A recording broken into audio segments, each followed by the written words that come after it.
show is not suitable for children, sensitive men, or insecure women. Can you trust somebody that doesn't take care of their kids?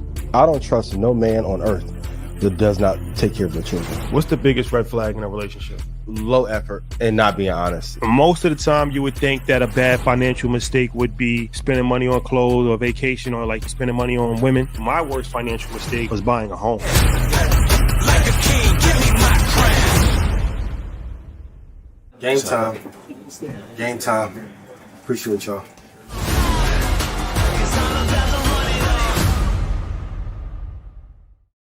Yes, sir. Yeah, let's go. We back. Back at it. My favorite show. Our favorite show. That blackout hour. You know, all the hustlers love it. All the ladies love it. Yes. All the haters get sick to their stomach every time. Pepto-Bismol vibes. Dissertation. You got your. Is there any comments you want to walk back, or we going crazy today? I'm with you. What Hov say? He said, "No, you're not on my level. Get your waist sweep." But all y'all talking shit that jigger, y'all get half a bar. Y'all get half a bar. I told Troy I was going to be gracious and like him, so I'm not going to add on to it. But $50 came in my mind. Yo, shout out to everybody. InvestFest, man, still going crazy, man. 20,000 people, man. That's a monumental feat. Never been done ever in history. Shout out to everybody that came, man. We just dropping content left and right on that. And in that theme, today we got the Shannon Sharpe conversation. Yes. From InvestFest, VIP night. Vibes, man. Shout out to everybody in the VIP night. Packed, over 2,000 people in the building. Man, that was crazy. That was just a crazy vibe, man.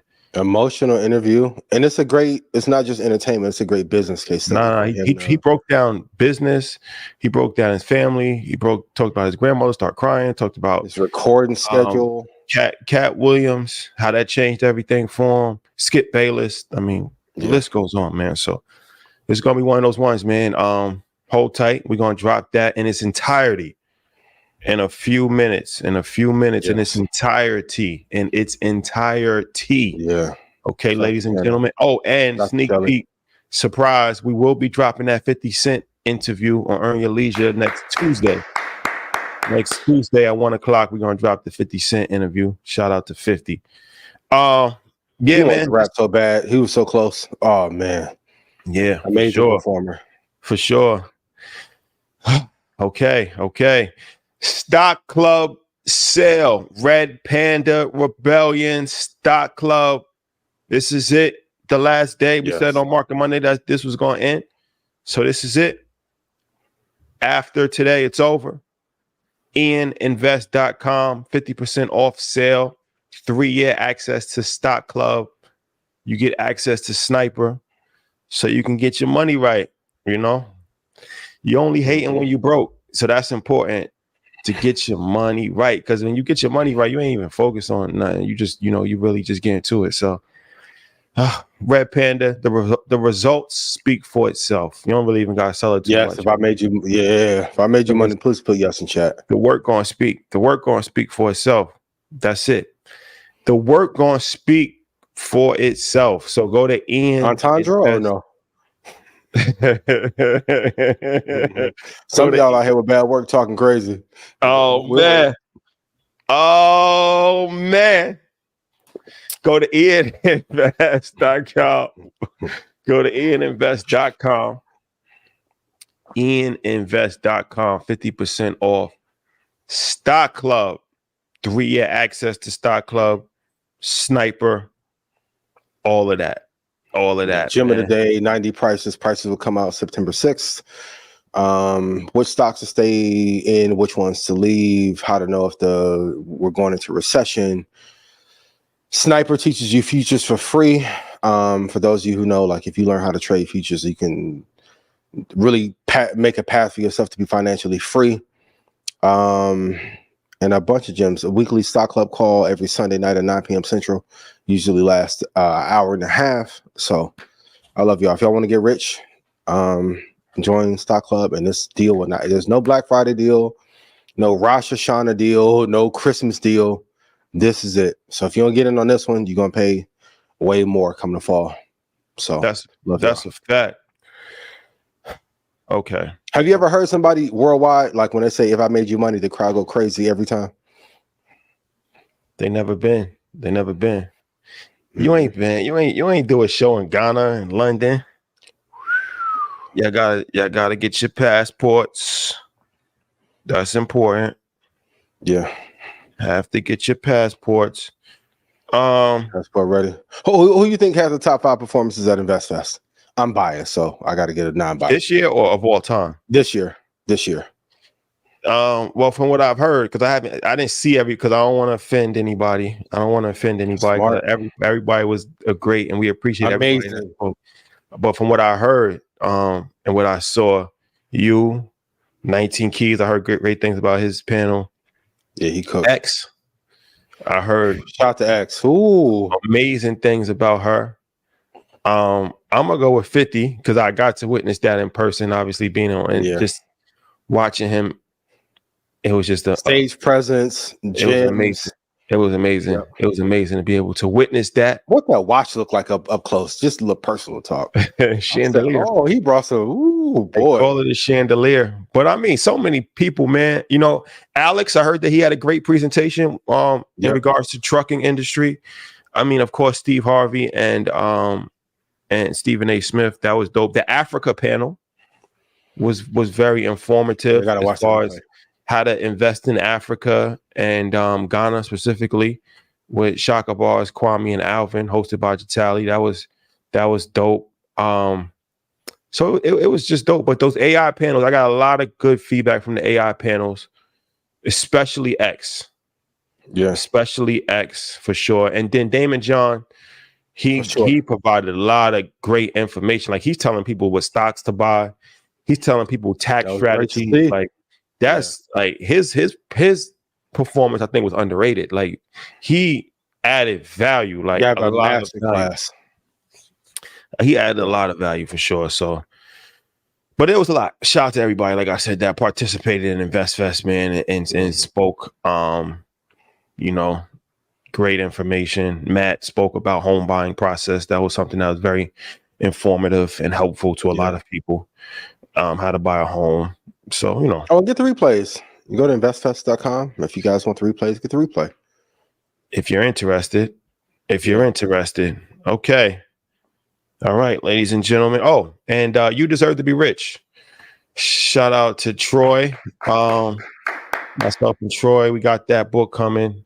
You can go to youdeservetoberichbook.com and pre-order. It's coming out in January, but you can pre-order. You can pre-order the Audible version, the paperback version, and the hard copy version, whichever is to your liking. But are you in the booth and read some? Okay. Yeah, for sure. The Audible. Call the Audible on the Audible. You know, I only listen to audio books, so I feel like there's a lot of people that digest information via Audible as opposed to actually reading. But yeah. Okay. So Shannon Sharpe, we're going to get to the Shannon Sharpe, but let's warm it up a little bit. Let's let the people come in. Let's get to some trending topics. Judge Mathis, interesting situation. Let's play this clip. Hey, Judge Mathis, how are you today, man? I'm good. How you doing? I'm doing all right. I want to ask. I'm not good. Rather, it's the worst days of my life. How about that? Okay, well, I'm sorry to hear that. I wanted to ask you, with news of the separation, how are you holding up? Not holding up very well. I would say to other men, maybe I'll be an example for other men, cautionary tale. Don't neglect your wife. You see how many at the airport now, flying out, as I have for 40 or for 25 years. My wife has been third, serving the community, taping my show, having fun with friends. That's what happens, guys. Never be too busy or never have too much fun beyond your wife. So I do want to ask, the date of separation is listed back to July 17th. Has this been coming for some time now, or was it something out the blue? Well, ever since we started taping here in LA, I committed to staying home more and making my wife more of a priority. But as you see, I haven't. I'm still here on the road doing the same thing. And in terms of going out into another city. But I was gone for 3 weeks. That's what July 17th meant. Would you say you two are in a good place right now, or able to maintain a friendship? Or Oh yeah, we're still in the same house and we're maintaining a friendship. And I'm trying to get my wife back. I have to show her that though. Hopefully I can show her while we're there together before, and hopefully she doesn't complete the process. But I'm changing in hopes that she will. I'm gonna get my wife back. How about that? Absolutely. I just wanted to eliminate all them rumors too, that it's something about a baby or even me molesting a child. It's none of that. I've just told you what it is. There were also, kind of some rumors of any infidelity. Did you want to clear that up at all? You say it's solely neglect. Well, neglect can create suspicion, certainly.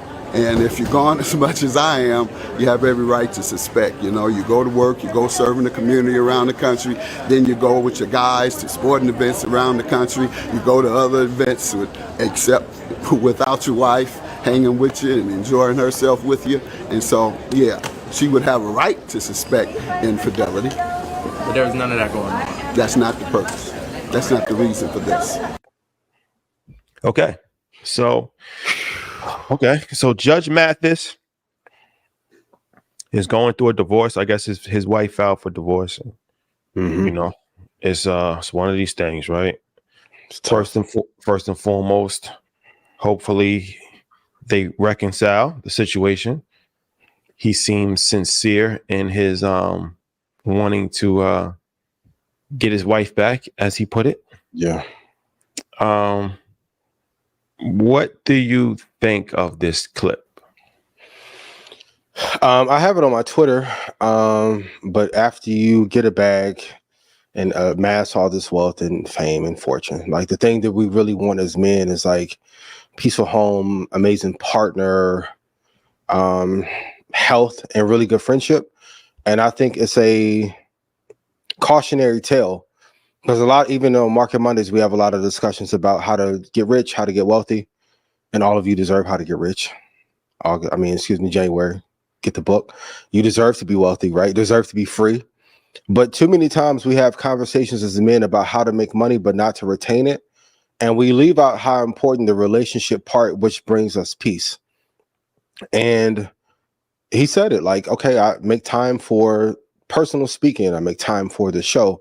But if your wife is at home, to be honest, they don't give a fuck about all them accolades if you don't make time. So the same way you make time for your health, your investing, you have to then make time to spend with the people that you love, or you're going to end up losing. It doesn't matter how much money you have. Like, money is one component. And I know there are a lot of content creators that'll tell you, get the bag and all the women will come. But attracting or luring them in is different than what you have to do to keep them. So it's interesting because you can see the pain of regret there. And it's hard for a black man, especially at his age, to be vulnerable and say, man, I'm not doing well. Like, I want my wife back. I think often as men we'll have ego, and I've done it. We'll say that we're great in all these areas, but are you great in the areas that they need to be able to keep a peaceful household?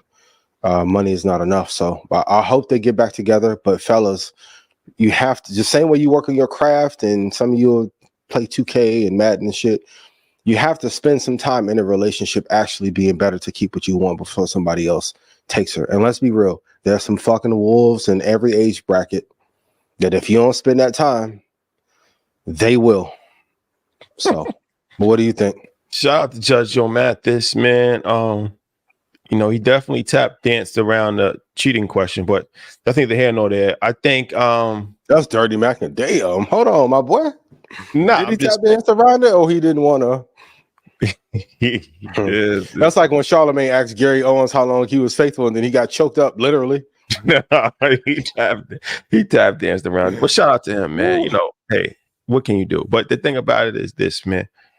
I commend his willingness to speak publicly, you know, because dudes are crash out over their girls. Facts. Dudes, Big facts, yo. dudes And I don't know how long they were married, but that's a long time. That's a big piece of your life, yo. Dude. Fellas, let's be real. We be acting all tough and shit, but sometimes when your baby get to leaving, it ain't the best feeling, yo. And y'all want to play tough like it don't matter. Like, come on. Dudes are crash out over their girls, man. But you know, for me personally, I was just raised off of that big.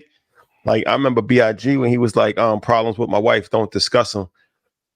I just, you know, I'm still old school. I feel like you married for 39 years. I get it. You trying to give advice to other people, but I don't know. Some things I think it's just best to just keep in the house, in the family, right? Yeah. Because I didn't know that. I didn't even know about this story, right? Until this happened. Until Spiritual Word posted it. I didn't even know his wife filed for divorce. I'm not that emotionally invested into social media like that. So I felt like he could have just handled it. But I also think it's one of these things that he did that publicly as a way to show her the Robin that move. Yep. You know what I'm saying? He's a changed man, but I mean, you're not a changed man after 39 years. I'm just being honest. What you want me to do? God damn, what's up, Rashad? Nah, I'm just saying what you want me to do, man. It's 39, bro. After 39, like 39, either she gonna have to 39 weeks. Yeah. She gonna have to just put up with it. It's 40 years, bro. It's almost as old as me. Like she gonna have to put up with it, right? Or like, she may got her a 38-year-old that may have put some life back into it. Who wants to get divorced at 70 years old? At that point, you just ride it out. You only got like 10 years left in life. How life. long she lived in misery though? I'm not doing my Derek Jackson shit. But I'm just saying, you only got like 10 years left, man. Like, you know, it ain't that serious, man. Just ride it out. Fuck all that. You gonna get divorced at 70 years old? You've been married for 40 years. Once I get married, I plan to never get divorced. But my thing is like, why live in misery? And I'm sure, like, I like Judge Mathis a lot. But men, like, we have to have an honest conversation. Like, they'll forgive us for a fuck up, and then we'll take the forgiveness as a green light to keep fucking up. Like, if you know that's your baby for real, now I'm not talking about like the extracurriculars, but if that's your baby, you don't want to lose her. At one point when we had a conversation about actually moving correctly, so you don't, because niggas can crash out on the back end and be mad if she would a 42-year-old. But it's like, if you've been cheating for 17 years, not saying that he was. I'm just saying, like, it's been 40 joints though, bro. After 40, you know, you gonna put that woman first 4 decades later. Like, shout out to Judge Joe Mathis, man. Hope everything works out. Worst comes to worst, you know, just crash out on the internet. Do a collab post. Do a collab post. Yeah, but then also, okay, ladies, I know y'all probably gonna put this in chat, but if the disrespect was public, shouldn't an apology and the act right be public as well? But I'm saying, I don't know. Everything that he does, that he talked about, was not public. He said he wasn't there. He was, you know, away for work. He was hanging out with his friends. Yeah. None of that stuff is public information. You know what I mean? But then that also goes back to, what did you sign up for, right? Like, okay, he said he gonna spend time, but he's back on the road. Well, I mean, if your profession has you traveling all the time, and that's why I respect Steve Harvey, because like he traveled, but you know, he take his family with him. Yeah, you gotta bring family with you. But that's something that you got to take into consideration also, right? Like, if he's traveling for work, and you know that. No, I'm gonna be real. This ain't 1980. When you got the sprinkle lady posting videos every motherfucking day, and Carisha and everybody else, they even changed how some of the older women vibe and interact. So you got to bring a little bit more balance to the table. You know what I mean? Yeah. Well, shout out to Judge Joe Mathis, man. Hope everything works out. Yeah. For him and his wife, man. You know, like I said, 40 years. That's too long to leave, man. At that point, man, it's not worth it. It's not worth leaving, in my opinion. After 40. And if that prenup ain't in place, so I see why he begging. Baby, please. Oh, that's prenup. They ain't no 40 years. It wasn't even a thing called prenup 40 years ago. I'm sure.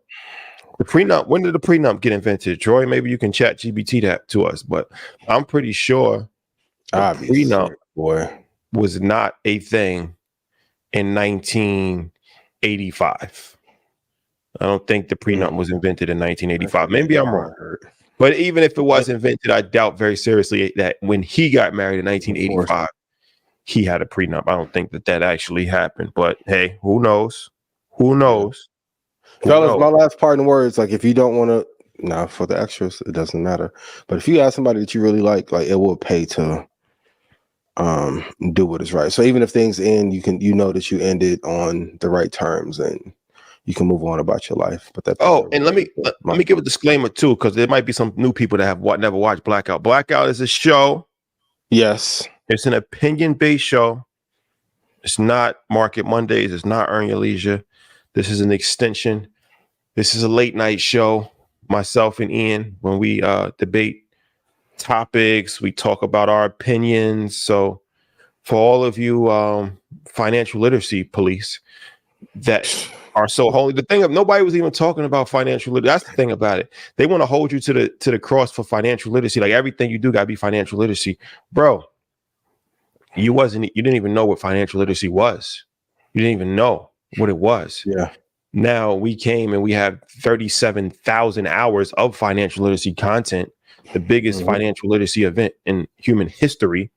And that's a fact. World tour. And it's like, well, you guys need to stick to financial literacy. It's important to keep things in perspective. You didn't know what financial literacy was. Yep. You didn't even know what it was. We opened it. Truth be told, that's not a real business category. It's investing. And then y'all want to remix the. Come on. Yeah. So leave us alone. We do what we want. If you don't like it, then we'll see you on Monday. Yeah. But please leave us alone. This is not Market Mondays. So you've been warned. Diversity in content is you've been warned. When CBS was built and Les Moonves put in this blueprint, you didn't have 17 cop shows back to back. You need diversity. I remember at one time when people say the Market Mondays is too big of a platform for you to talk like that. See, all right, well, cool. I think what I got to say way more valuable, but okay, diversity, cool. So the prenuptials, as we know it in America, date back to 1983. Ooh, so it's actually 2 years. I think he got married in 85. So that's an interesting fun fact. 1983 is when the prenups were first introduced to the world. But if you're interested in that, but it can be traced back to ancient Egypt to establish property rights and financial matters. One of the earliest known prenups is 2,000 years old. I imagine you died and then like your queen in Egypt take you out your sarcophagus because she found out you was cheating. Oh my God, yo. Woo, get all the little gold out your little tomb. Well, you know, the pharaohs, so they used to get buried with their wives. Like if their wife wasn't dead, they had to get you're dead now. Like you say you love me, stop breathing. Like that type. Crazy. Yeah, they told us that when we mi amor, mi corazoncita, mi esposa. Pass with me, baby.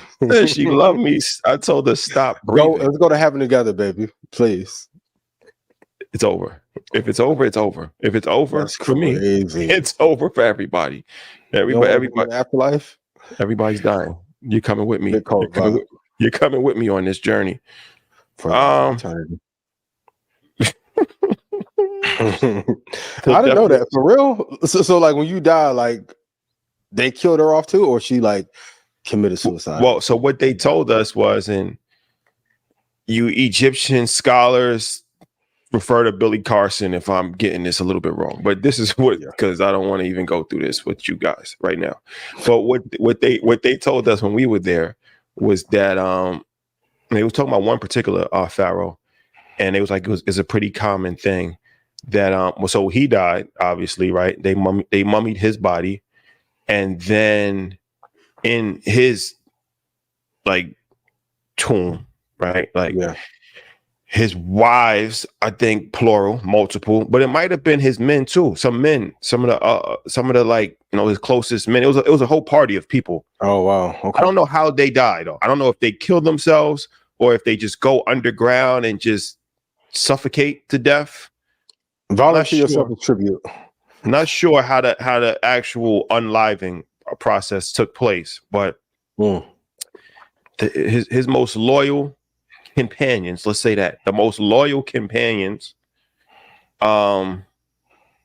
took that journey with him to the crossroads. Wow, that's loyalty.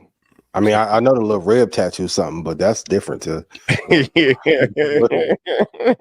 Oh, it hurts so bad, girl. It hurts so Gotcha. bad. Gotcha. What's love? What is love? What's love? For real. Really? Okay. Before we go to Shannon Sharpe, let's do one more.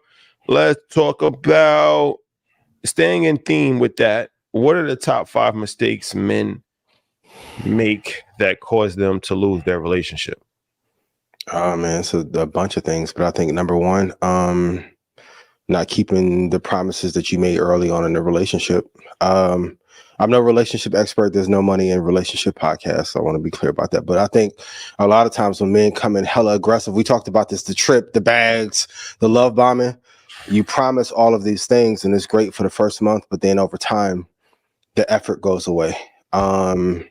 You will promise the world and then you get what you want. And then those promises slowly start to fade.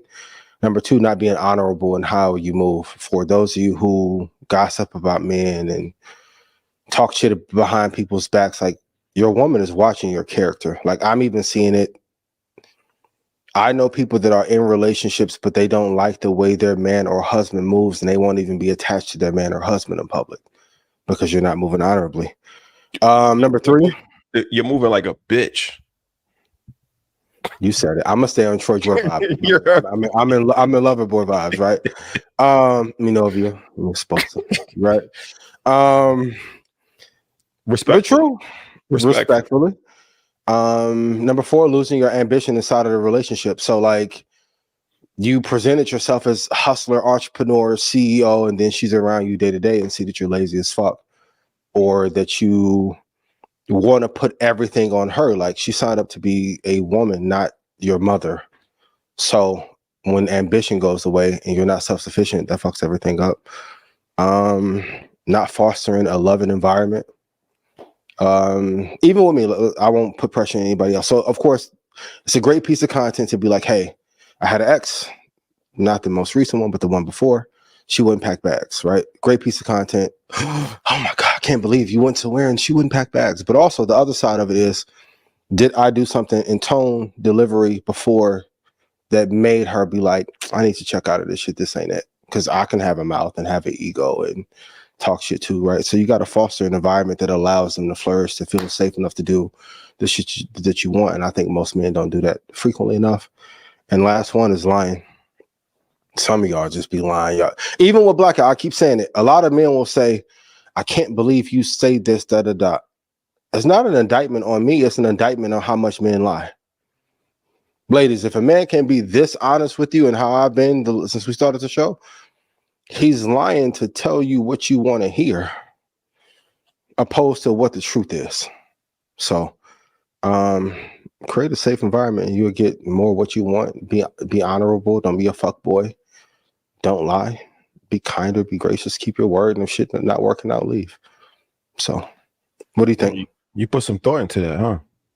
Yeah, a little bit. You know, you got to do better in every way. I can't come off the stage and kill shit with the band with the kids and not lead men properly. Because I'm seeing a lot of men get women and then the dates don't go well or the relationship falls apart. And I'm like, well, if you're gossiping about men all day and then you go home and you're wondering why your woman doesn't respect you, I keep saying that, like, even for you dudes, like if you see me out and I appreciate the brotherhood and the fanfare, cool. But if you move a woman out of the way to meet me, if your girl saw you do that, she's going to want me. Stupid. You can't be that big of a groupie for like, bro, stop. So I agree. I know we always talking on the women, but men, y'all be fucking up. Y'all got offended because I say I shower twice a day and wear cologne to the gym. I'm like, if you ain't washing your ass, you're not keeping no girl. Nasty motherfucker. You dirty, you nasty, low life. Scum of the earth. Scum of the Troy, give a shot. earth. You scum of the earth. You scum of the earth. And also, too, if you have a bunch of relationship issues, right, with women year after year, decade after decade, at some point you got to say it's you. You can't keep blaming. Like, as a man, please write this down. As a man, everything that happens in your life is because of you and is your fault, good and bad. So I'll see a lot of these videos. How can you, a woman won't listen and won't follow my leadership? And I'm like, bro, if you got to convince her to do all that, she don't fuck with you no way. But she may also see something's not going right in your life. And you're a loser. Why would you follow a loser? Big facts. Big facts. Loser. You don't have nothing going on. Like, you don't treat your mama well. You don't treat your baby mama well. You don't treat yourself. Your dog look scraggly as hell. Like, you're dead. You're dead. Yep. So let's go into a more positive light. Let's go into the moment we all been waiting for. Shannon Sharpe. Shout out to Shannon Sharpe Club, Shay Shay Media, the whole empire, man. We're gonna play this. We're gonna play this from InvestFest. Shout out to Adam for connecting the dots. Adam. All right, let's do it. Yeah, man. Now we're gonna have some fun, man. If you've been watching Blackout, make some noise. I appreciate y'all. Blackout gets us in trouble. If y'all been watching Nightcap, make some noise.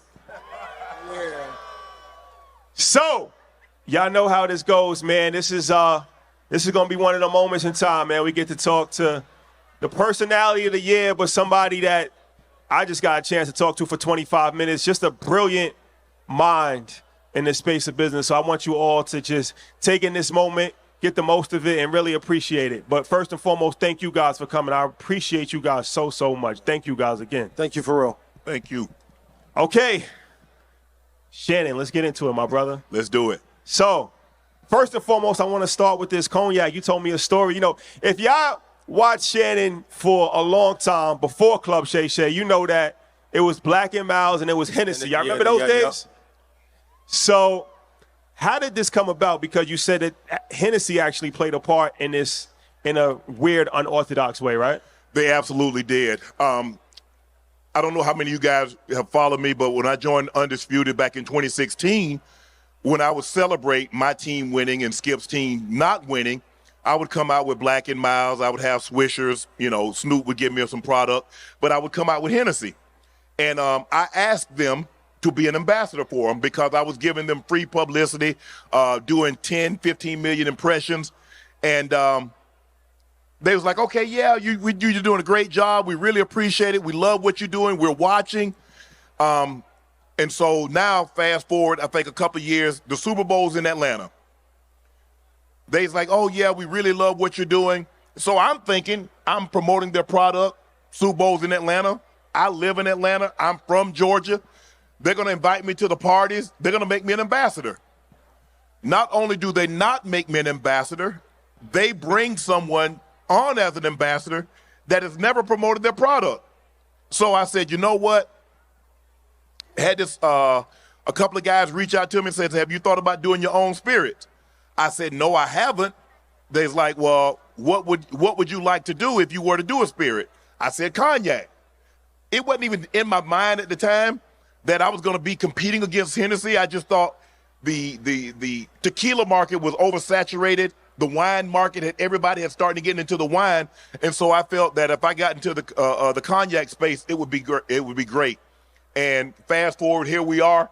We're taking off. We're the number 2 spirits in Georgia as far as sales. We're number 1 in Colorado, and so we're doing unbelievable. We're going to come out at the beginning of 2025 with a platinum edition. So we're going to have 2 cognacs, and I'm very, very pleased with where it's headed.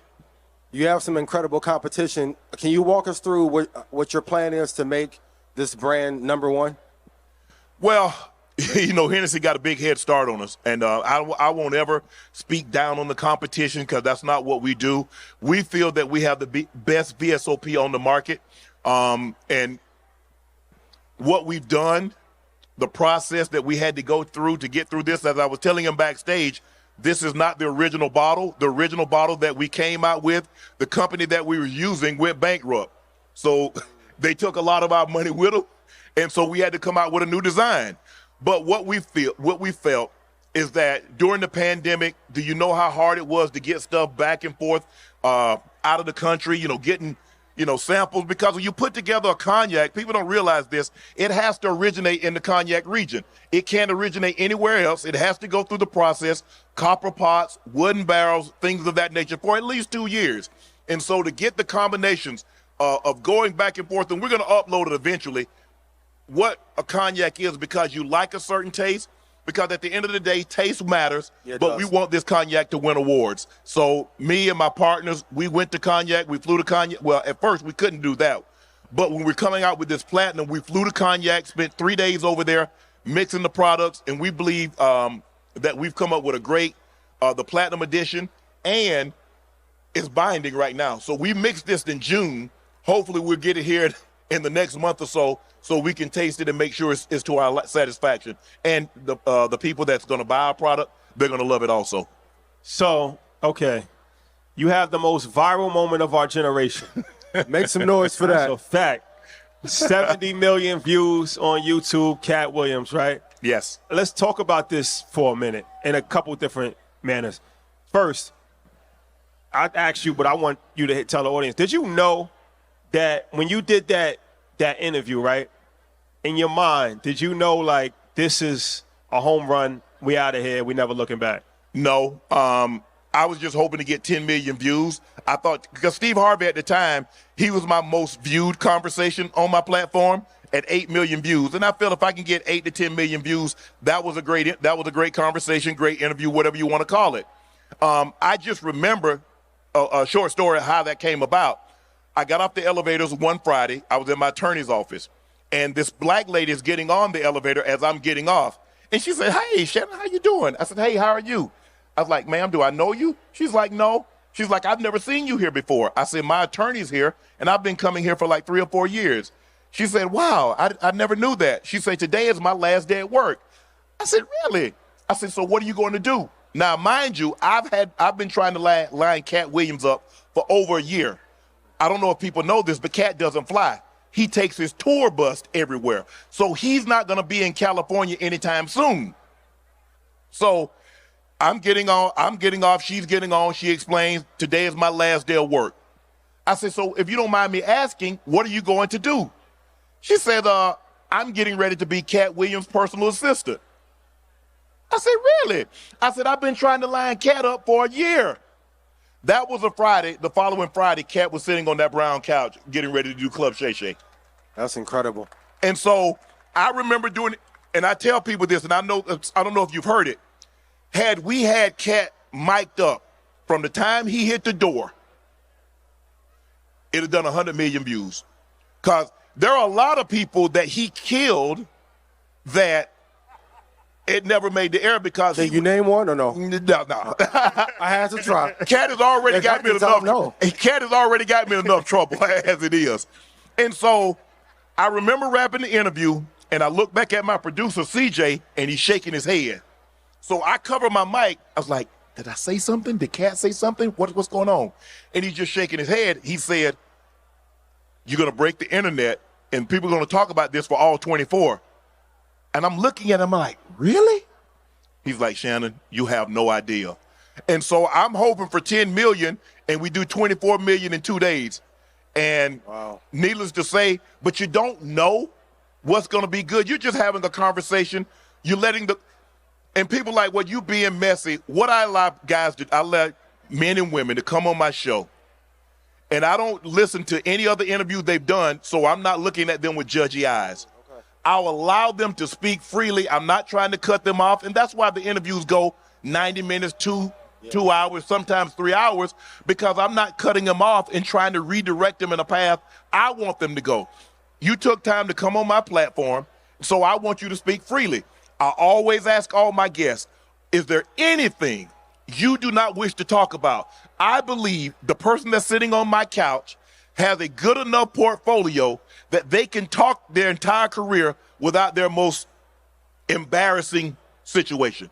And so when Katt said, I can talk about anything. Monique, Terry Crews, anybody that's been on my platform. Now, there have been people that said, Shannon, I would really like to stay away from this. No problem. You've been in the business 10, 15, 30 years. You're more than that detail. Cool. But it was unbelievable. Katt, and what I told people this, Katt did for me what television did for sporting events. Because before the television, it was on radio. You could only hear it. But now you could see it. Katt Williams gave me an opportunity. People could see Club Shay Shay now. They know what I do, and people have to take me serious. A lot of times we lead with our emotions. Can you talk to us about the moment that you had with Skip? If I were you, I would have jumped on Skip, but I'm glad you didn't. But can you tell everyone here tonight, how did you persevere through that moment to lead you to now being a king of media? It wasn't what he said. It was who said it. Gotcha. You saying that my career is in Tom Brady's, that's fine. I don't really know you like that. Yeah. But Skip and I had spent 7 years together. There are certain things that I believe that you work with somebody long enough, you know. And for me, if I lose a debate, I lose a debate. Yeah. I'm not going to attack anybody personally. It's like anything. You in a relationship, you having a disagreement. As long as you don't make it personal, I think the person can understand, well, I disagree with what you said. And that's what really hurt me the most, is because Skip and I had been together for 7 years. I had protected him in situations where people tried to attack him, and I wouldn't allow it. And for that moment, because he felt he was losing a debate, he felt he could attack me personally. That's what hurt the most. It wasn't what he said. It was who said it. Okay. So the Katt Williams interview goes crazy. You get 70 million views.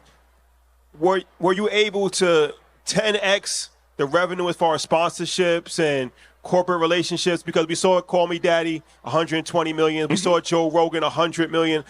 We see a lot of these podcasts getting, these crazy multiples, but they're not black podcasts most of the time. So I'm always interested to know, how did you, with one of the biggest shows in the world, how did that look like as far as your brand partnerships, your revenues, your ad dollars? Well, you said 10x, try 15x. It's been great. People know that people watch my podcast, they listen to my podcast, and that's what advertisers know. At the end of the day, who's watching, who's listening. We have analytics that can tell you who's listening, how long they're listening for, who's watching. Actually, Club Shay Shay, as far as more people, 78% of the people that watch Club Shay Shay watch it on the television. Wow. Really? Advertisers, sponsors, hold on. You mean to tell me people sit down and they watch this? They're not watching this on the go? It's almost like appointment TV. You remember back in the 90s when Martin and all those great sitcoms, people made it a point. Oh, I can't go out tonight. Martin is on. I can't go out tonight. In Living Color's on. I can't do this. And so that's what people have made Club Shay Shay as appointment TV. Advertisers, they see that. Okay, let me see your deck. Hold on. You mean to tell me you doing 20 million impressions? You doing 15, 20 million views on 5 different platforms? Okay. How can we help? And so that's what it comes down to. It comes down, they want to know who's watching, for how long, and how can you help them? You're a hell of a hard worker, have been your whole career.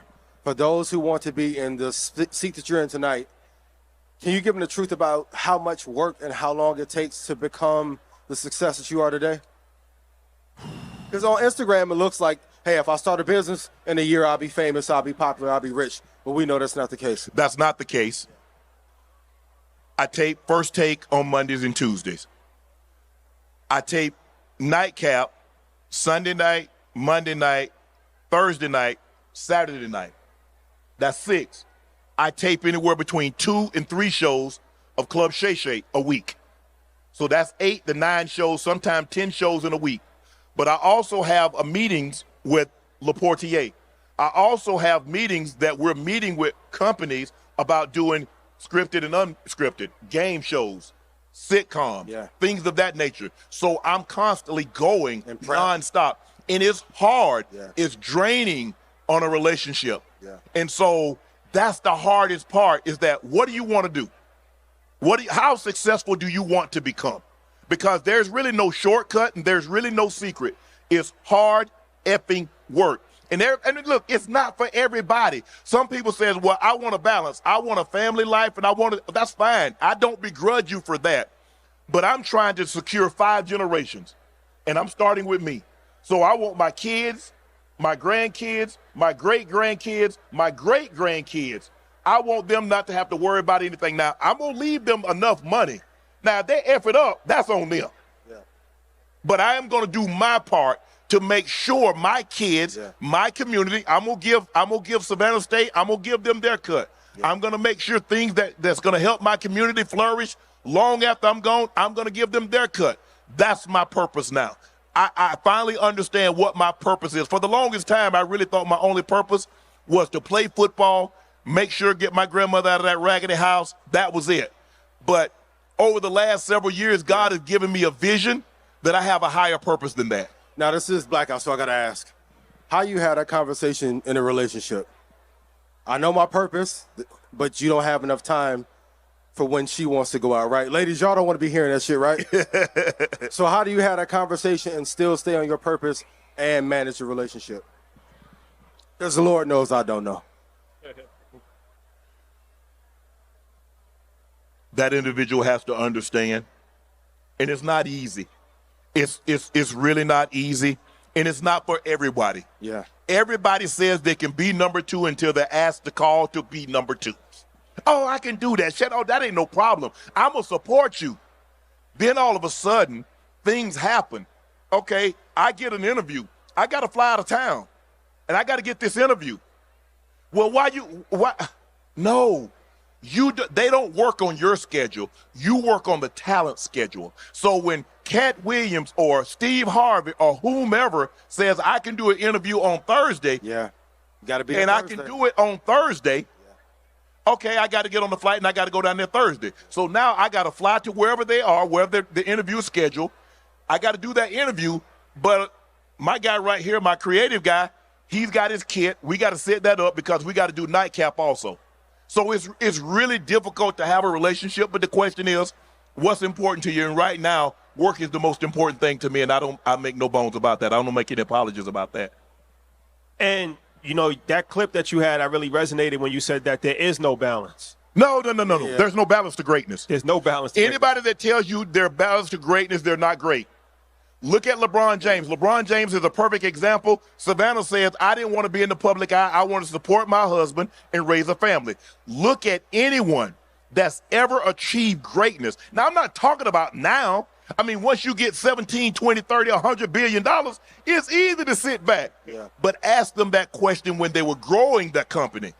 Ask Jeff Bezos where their balance when he was taking losses for 10, 15 years on Amazon. Ask anybody that's ever grown anything, is there balance? There is no balance when it comes to greatness. And look, like I said, a lot of people say, well, Shannon, that's not my life. I want to have a normal 9 to 5. I want to see my kids grow up. By golly, go do you. I don't begrudge you, and I'm not going to judge you. But all I ask is extend me the same courtesy that I extend you by not judging you. You've been around a lot of greats. Your brother, of course, Elway, Ray. What are some commonalities you see in those who were the greatest in sports and now in media in terms of work ethic? Obsession. Tell me more. You hear stories, Kobe, LeBron, Mike, Jordan, Brady, all the greats, Oprah, no matter who. You hear the term obsession. When I talk to people that's in this space, Mr. Beast and everything, there's an obsession that comes along with being great. When you come work, tell me what your passions are. Man, you can't work for me. You can't. Yeah. You got to be passionate about something. I don't give a damn what it is. Yep. But I need you to be passionate about something. I need you to be obsessed. Because what makes you jump out of bed? This is what makes me jump out of bed. I knew I was always going to be great at whatever I did because I loved it. Yeah. I loved it. It was what made me like, man, I can't wait to wake up in the morning and go practice and go play football. I go to bed with that same passion. Man, I can't wait to get up in the morning to do First Take. I can't wait to get up to do Nightcap. I can't wait to see who did the Bookers book this week for me to have on Club Shay Shay. Yes, I love talking to comedians, but I love talking to a lot of different people. And I think the thing that's really helped Club Shay Shay is that a lot of times people know me from sports, but if you notice, I don't have a whole lot of sports figures on. Yeah. And so you got to be obsessed. I mean, people that work for me, they are obsessed. They know that's the only way you can continue to work for me. I'm not afraid to move on because the train's I'm the driver. Now, if you want to ride, we going places, but I'll drop your ass off. Facts. You're one of the few athletes that have become more popular after sports, right? A lot of times people, once their career is over, they have like an identity crisis of trying to figure out themselves, right? How have you been able to reinvent yourself and be more relevant after your playing career than ever? Because football was what I did, it wasn't who I am. And a lot of times when athletes, that's who they are. They're a football player, they're a basketball player. And everything, their fiber, their being is tied to that. That gave me an opportunity to get my family out of that environment. But I always knew I was so much more than that. Yeah. And so now I just apply the same skills, the same discipline, the same dedication, the same determination, the same obsession with I had in football to what I do now. And starting out, didn't make a whole lot of money in the podcast because I read a quote the other day that says, if you do more work than what you're paid, you'll eventually be paid more than work that you do. Absolutely. And so I took that. I remember he says, if you work more than what you're paid, you'll eventually get paid more than the work that you do. I remember working a job 12 hours a day making $5. Yeah. I remember catching chickens $1 1,000, catching 16,000 chickens. I'm 8 years old, and I'm $1 1,000? $1 1,000. Crazy. It was 8 of us. It was like me, my brother, 4 of my first cousins, and 3 other guys. We go into a chicken house. We take a flashlight. Now, mind you, we work from 7 until 6 o'clock. We get an hour off for lunch. We come home. We play basketball. My uncle would come pick us up. We work for the Claxton Poultry Plant. 9 o'clock, he come pick us up by 8:30. 8:30. It's going to take us an hour to get to wherever we go. And we go into Baxley, Blackshear, places like that. We wait, make sure it's dark. So about 9:30, we open up the chicken coop, the chicken house, put a flashlight, turn it upside down, and we come in, start catching chickens. 3 in one hand, 3 in the other. We'll clean out 16,000 chickens in about 4 hours. Go home, get home at about 1:30 in the morning. Hey, get some sleep, go to school, or work the summer job, because we did that year round. And so I was like, man, this is what I tell a lot of athletes and a lot of kids that I talk to. Work a lot of different jobs when you're young, because it'll tell you what you don't want to do. If that thing is back-breaking as a child, imagine when you get 25. Imagine when you get 30. Imagine when you get 40. Yeah. If it's breaking your back as a child, you don't want no parts of that as an adult.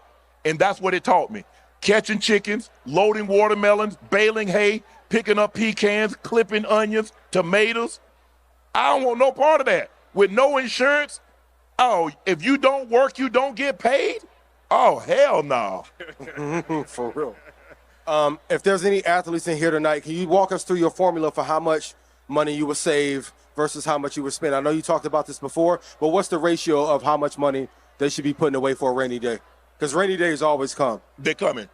For me now, I spend very little money on myself. Okay. My job in 2011, I know you guys I know you've heard the story, but I want to tell it with you, so bear with me. My grandmother who raised me, she raised my mom's 9 and she took my mom's 3 and she raised them as if they were her own. My grandmother was in the nursing home. They came down to do a story on me because I was going into the Pro Football Hall of Fame. And as the guy was writing the story about, we left and we went to my high school, went to the old house, saw some of the places I used to go as a kid. So when we get back to the nursing home, my grandmother is crying. So I'm going in the room first, and the reporter is going to come in the room, and I'll stop him. So my grandmother's crying. And I know my grandmother, she doesn't like to see, she never wanted me, my brother, to see her cry, because she had to be strong, because there was no dominant male figure in the house. My grandfather died when I was 8. So my brother was the dominant male figure. So my grandmother was the strongest woman that I've ever known. So she's crying. And I remember going in the room, and I got my grandmother in my arms, and I'm holding my grandmother, and she's looking at me, and she's just crying. I said, Granny, what's wrong? And she's just crying. She doesn't say anything. And it dawned on me why my grandmother was crying. I said, Granny, you can go.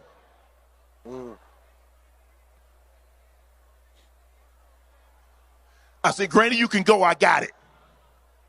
I said, you and Papa raised me. I got Libby. I got Spanky. I got my mama. I got my kids. Go home, Granny. 3 days later, my grandma passed. She just needed to know her baby had it. So now my job is to make sure Libby, Sterling, my kids, my mom, I got it. Yeah. This ain't about Shannon. Yeah. Shannon good. I don't need another new car. I might need some jewelry though. Hey, man. The jury never heard. I don't need another car. I want to make sure. I said, Libby, that's my older sister. She raised me. My brother and sister, we got a very different dynamic. My sister's 8 years older than me. My brother's 3 years older than me. But my sister took on the mom role, because my sister gave me a bath when I couldn't bathe myself. My sister got me dressed when I couldn't dress myself. The only person that I've ever wanted to be like in my life was my brother. See, my grandfather said, boy, if you got to look past this dinner table to find a role model, you in the wrong damn house. So everything that I saw, that's what I wanted to be. Okay.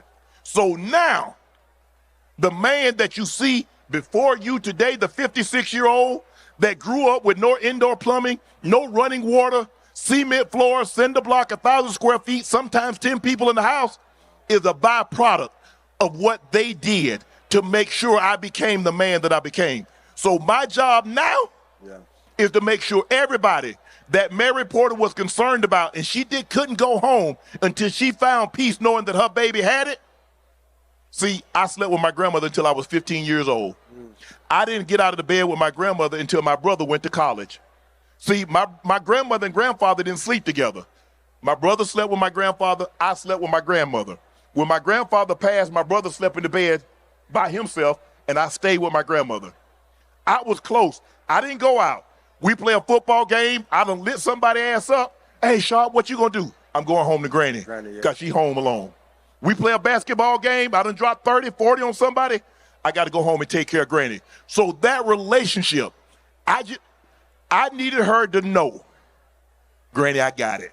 And once I said, Granny, I got it, she was able to go. So now I wake up every morning knowing the responsibilities that I have, because I want my brother to go to bed. I got you. My sister go to bed. I got you. My kids. Now, this is what I tell my kids. Okay, tell me. I'm last choice. I'm not first option. Say it again. I'm last choice. I'm not first option. That's good. Now, I didn't send you to school to come say, well, no, I need you to figure it out. Now, if you can't figure it out, I'm going to let you struggle a little bit. I mean, that's the whole purpose. That's how you learn. It's struggle. But they've done a great job. Most of my kids, my oldest daughter's in HR. My youngest daughter is in residency. She's a doctor. My son's in medical sales. They've done a great job. But I just need them to know, I'm not your personal ATM. I'm not your debit card. You're going to figure this ish out, because that's what I sent you to school for. That's what me and your mom did. Yep. We raised you right. You can figure this thing out. And so for me now, it's not about me. I spend very little money on myself other than overhead, because, you know, obviously when you run a company, you got people that you have responsibility, you have employees that you set up with 401ks and health care, things of that nature. But right now, I want my brother, my sister, my mom, my kids. I want them to go to bed and never, ever have to worry about a bill. Clap it up for that. Before we leave, I want to ask you, because, you know, you get a lot of love, but you get some hate too, right? Yeah. And everybody gets hate, and some people deal with it in different ways. How are you able to navigate the hate, the little sneak dissing, stay focused, and block out the noise? It was difficult because I had never gotten this kind of vitriol. You know, when you play a professional sport, you know the opposing team's fan base is going to hate you because you're one of the better players on the team that they're facing. So I got that. But this, all of a sudden, you know, the lies. I don't post a whole lot of I don't really post personal life because I believe if you date privately, you can break up privately. True. If you date publicly, you got to break up because when you post all that, they're going to see, oh, she unfollowed him. He unfollowed her. I've been through it. So now everybody's in your business. Yeah. I don't post anything that I don't want you to see. So I don't post any relationship because I don't want you to know whether or not I'm in a relationship. And so the problem that I have is that people lie. And people start to believe that repetitions of a lie is the truth. Yeah. And people will tell a lie so much, others will start to tell that lie for them. That's a fact. That's a for real. And so that's what's happened. Oh, he's gay. Oh, he did this. Oh, he's messy. Oh, he's Wendy Williams. I hope I can have a career as long as Wendy Williams. Hopefully she get better. She's not in the best health, but Wendy was great at what she did. Absolutely. We having a conversation. I ask you a question. You tell me, how am I being messy? I ask him a question. Yeah. He told me. Facts? But the problem is, it's not that I'm messy. It's that Katt Williams elevated me to a place that they're not. Yeah. And that jealousy kicked in. That's what that's about. Yep. So I had to learn. My sister, who's a lot more religious than I am, she's like, Shannon, you cannot fight every battle. Let God handle it. So while they sneak dissing, the money piling up. Hey, talk to him. Talk to me nice. Y'all keep on talking about our message, but you didn't Money do clean, right? What? Whoa. Oh, you didn't make this. I'm like, but I don't understand. Is that if you notice on my platform, Nightcap or Club Shay Shay, I never mention anybody else. I don't mention what you're doing because I don't care. Because you're not my competition. I am. Yeah. When I lay my head on that pillow at night, I know I did the best job I could have done interviewing a said individual. I know I done the best job I could, Ocho and I doing Nightcap. That's it. I'm not taking no shot at you, bro, especially if you look like me. Yeah. Because I want you to get money too. Yes. We all there's a pool of money out here. And we all can get some of it. But what I've learned is that they gonna get theirs, but they just don't want me to get any. I'm like, bro, if I get $5, I didn't take anything from you because there's a good chance those advertisers and sponsors wanted someone different than yourself, and that's okay. But that was the hardest thing, is to turn the other cheek and to let it slide. Because people, they were like, people would disguise their true feelings in jokes. Absolutely. You got to be careful. Absolutely. And I told be a lot of hate in them jokes. Yeah. Hey, and I said, what is joke to you is death to someone else. I say, so why you trying to be slick with it? Yeah. I say, bro, don't do that. Yeah. I said, now if you saw me, you and I having a conversation, you gonna walk up to me and say what you said on your podcast? Not likely. If you can't do that, why you said it on your podcast? Because you got the security, the protection of the security screen. So I'm saying all these people that said what they said, if you saw me in public, you gonna walk up to me and say what you said. Come on with it. Given his fall from grace, do you feel bad for Skip, or did you use that tumultuous moment to rise and just kick ass after that? Come on, be real with me. The way I grew up, the way my grandmother raised me, my grandfather for the first 8 years, but my grandmother raised me, I felt that I could be successful and Skip could be successful. Okay. I just realized we can no longer be successful together. It's not that I don't want him to eat. It's just that he and I are not going to eat off the same plate anymore. I love it. Eat. Whatever comes to you, I want Skip to be successful. I appreciate the opportunity that he gave me. But my grandfather told me something when I was very, very young. He said, boy, don't be a slave to loyalty. And sometimes— Say it again. Don't be a slave to loyalty. Sometimes, you ever notice people will do things for you and all they do is constantly remind you of it. So why the hell you do it? Yeah. If you need to constantly remind me of what you've done for me. Yep. And so I didn't want people to think that I'm ungrateful for the opportunity that Skip gave me, because he did give me an opportunity. He went to bat for me because there were some Fox execs that didn't think I could do what I did. And so I will forever be indebted to him for what he did. But I had refused to no longer be indebted to loyalty. Yeah. And sometimes that's what happens. I wish Skip the best. I haven't talked to Skip since I left Undisputed. As a matter of fact, I haven't talked to anybody in upper management since I left. I'm still cool with Wardrobe. I'm still cool. I can go name for name of everybody that I had conversations with my main 8 years. I didn't really interact. Look, guys, I'm a type of guy, I come to work, I go home. Yeah. I would get to work at X amount of time. You can set your block clock by me. Now, I needed to be at that light while it's green so I can make that right. Because if I didn't, I was going to get stuck at the light and I was going to be at the job 3 more minutes. I'm trying to get that light.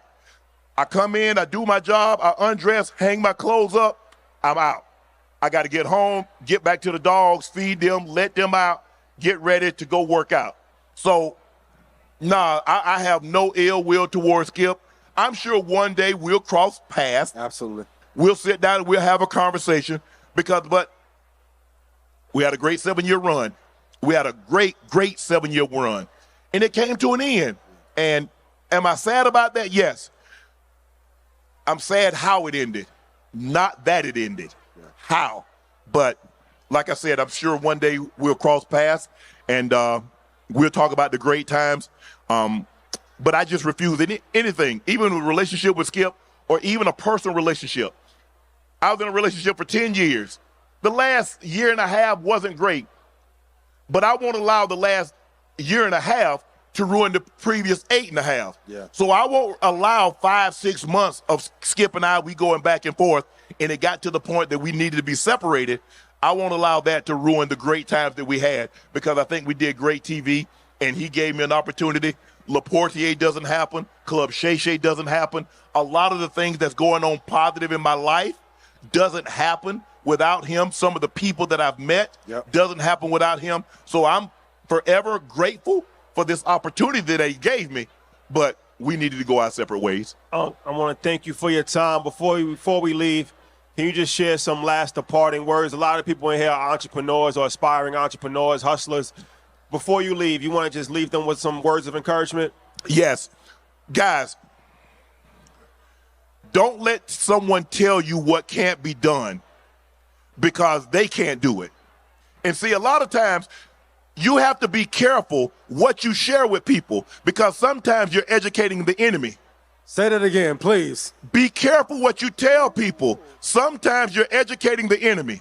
Sometimes people will try to talk you out of your blessing because it's not potentially meant for them. You see, a lot of times people will sink your boat because they can't be the captain. It's a fact. So you mean to tell me because I won't let you drive, you gonna sink the whole damn ship? Yeah. Yep. Yeah. That's what I mean. I'll sink it. Yeah. And so for me, my circle is my circle. That's why there's so much speculation, because nobody outside of my circle really knows what Shannon does. And you got to keep things private. You have to. And I know sometimes you want to share your happiness, but everybody ain't happy for you. That's a fact. Oh, you having too much fun. Yeah. Oh, you making too much. You doing too much. No, I'm not. I used to block people all the time. You say something slick, I will block you. I stopped blocking people. You know why? I want them to see these blessings. All these blessings God giving me, you need to see it. I want you to see you upset now, but I want you to be bitter. I want you to be sick. Talk. Yeah. So, guys, your dreams can be your reality if that's what you choose to be. But you have to be obsessed with it. You can't half step. It's no 9 to 5. If you were, what person you know became ultra rich working a 9 to 5? You don't work a salary. If that's what you want now. Some people, all I want to do, I want a 9 to 5. I'm cool with that. Yeah. But me, I got tired of getting fired. Y'all can't fire me from Club Shay Shay. Y'all can't fire me from Nightcap because I own it. So if that's what you want to do, if you want to be a business owner, 9 to 5 ain't going to cut it. You've got to work longer than 9 to 5s. And you got to, and I'm going to leave you with this. You've got to want it more than they don't want you to have it. Oh, said it again. That's a fact. Do you want it more than they don't want you to have it? I want it so much more than they want me to fail. And people, oh, boy, you doing so good. And all the time, boy, I sure hate that he doing that. Big facts. Everybody that smile is not your friend. Everybody that dislikes you is not your enemy. You just have to pick and choose how you relate to and interact with people. But for me, I know who I am. Because a lot of times people have you convinced. I'm like, damn, did I do that? Did I say that? Where did they see me at to know that I did? I'm who I am. I'm proud of who I am. I'm going to remain steadfast in who I am, knowing that I have a higher calling. But, man, my sister told me, says, Shannon, do you think you could be as successful as you are if you had more haters than supporters? It ain't possible. Yeah.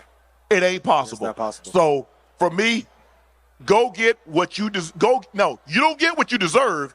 You get what you earn. So stop saying, well, I deserve. No, you don't deserve anything. What did you earn?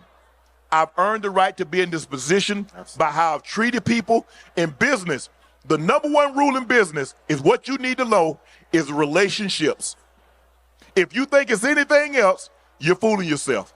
It's about relationships, because a lot of the things like, hey, man, they're at these companies, they're at Frito-Lay, they're at this and that. They're like, you know what? I had an interaction with you 10 years ago, and the way you treated me when I wasn't in the position that I am now told me everything that I needed to know about you as a person. That's why I want to do business with you. That's a fact. The volume, Jamie Horowitz was my boss. He runs the volume. I want you. I know you're hard worker. A lot of the people that I do business with now, I've had previous relationships with, and they weren't in the position that they are now. Relationships are the most important thing in business. Not money, relationships, because you can't get to the money if you don't have great relationship with people. That's a good point. So, make some noise for the legendary Shannon Sharpe. Make some noise for Shannon Sharpe, y'all. Okay. Gems on gems on gems on gems. Incredible. Man. That was one of my favorite interviews we've ever done. Legendary. Invest Fest, 2,500 people for VIP night. Mm-hmm. Can y'all decipher that? Can you decipher through that matrix? And you're dead. You're dead. You're dead. You're dead. The fall off. 20,000 people for Saturday alone. Vendor Marketplace, 450 businesses. You think I care about YouTube? You're dead. Dead. You're dead. I You're dead. want to be loving. You're dead. You're dead. You're dead. Every one of you. Man. Every one of you are dead. You know they're gonna clip this up, right? You're dead. Respectfully. Yeah. Respectfully. Somber moment. Phenomenal outfit too, by the way. I'm glad I went and got what I got, boy. I was turn that corner. I said, the lilac pants with the. I said, oh my god. Shout out to Mike B. Silk. Yeah. They don't want to see you in the silk. They definitely don't. They don't want to see you put the silk on. Yeah, short set made out of husband material, boy. I said, ooh, y'all be mad. We gonna talk one day, boy. Gotta show up royal in fashion. Big man. Look, don't be mad. UPS is hiring. They're actually not hiring now. It's a hiring freeze because we ain't. That's a hiring freeze. So yeah. I guess the alternative is YouTube. That's the alternative. I like when you get in this mood though. I ain't gonna lie. Rest in peace, B.I.G. man. Yeah. You never see a hater in real life. Never. Or sometimes rare. Sometimes you do. I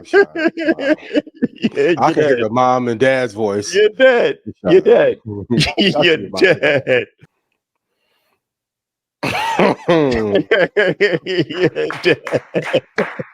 You're dead. You're dead. All right. Okay. Speaking of big, Janae recently pressed Big Sean on stage and said she ain't had no ring. Shout out to Janae and Big Sean. Did that happen recently or was that years ago? Because I seen that clip like a few years ago. Is that like a rehash clip? I thought it was recent, but if not, maybe they ironed it out. Boy. You know what I mean? Boy. Shout out to Sean, no. But how long is too long to be together? I got my little theory, but how long is too long to be together without being engaged or married? No. First said it was 2 weeks ago. Okay, well that she did it before a couple years ago. I remember. So maybe this is a real. Then they went on break. Yeah. How long is too long before you get? They've been together for a minute. How long they been together? I think maybe 7, 8 years. Yeah. See, my thing with that, and shout out to Sean. You know, I don't want to, get in his family situation, but just speaking in general, I feel like you live together, you have a kid, especially like something like that. So, I mean, you're already married, right? Because I feel like what is the difference? It's just you have a different last name, but nothing changed. Like your life doesn't drastically change, right? Like a lot of time when you get married, your life drastically changed because it's like, okay, now you guys are going to live together. That's something that you might not have done before. Or you're gonna have a kid. That's something that's a life-changing situation, right? But if you already live together and you already have a kid, I look at that like you're already married. So well, the other side of it will be the women will say, ladies, y'all can put it in chat. If we're already doing this and playing married, why not take the final step and make it official? No, that's what I'm saying. That's what I'm saying. Yeah. That's my point. Like, if you're going to do that, then why not just get married? Yeah. If you've already crossed all of those boundaries, why not just get married and make it official? I just don't understand why not. I guess the only thing that you would do, the rationale behind not getting married is that you can still walk out. It's over, right? It's kind of hard. Walk out of marriage too. Yeah, but it's a little bit more complicated, right? Even if you get a prenup, I mean, divorce takes at least 6 months to actually finalize, and it's not as easy. You got to change your name legally. You got on the paper.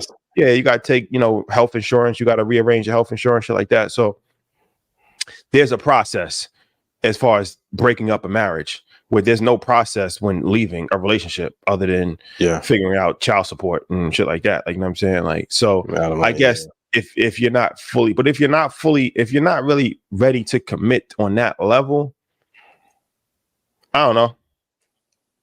I feel like, why are you there, right? For 8 years. Why are you here? A long time, bro. Why are you here? For even as the man, normally I'll take the man side and be like, give it time. 8 years is a long time to be together. I'm Sean. I love you, Janae. Love you dearly. Not in that way, but love you dearly. But fellas, not in that way. I just want to be clear. You know what I mean? Because it'll get clipped up. And I don't want to be in Detroit having no issues. But fellas, also too, you got to be honest in the beginning, like when y'all having them tough conversations. Like as men, we know how far we'll go with you. You got to be honest if you just see her having the mother of your child, because I guaranteed if she pop out with Cash Cobain or somebody, my dog gonna be sick. Going back to the Judge Mathis thing, you can kick the can down the road,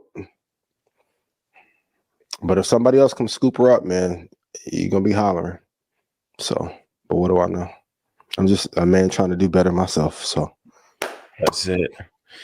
IanInvest.com. That is the last opportunity for the stock club sale.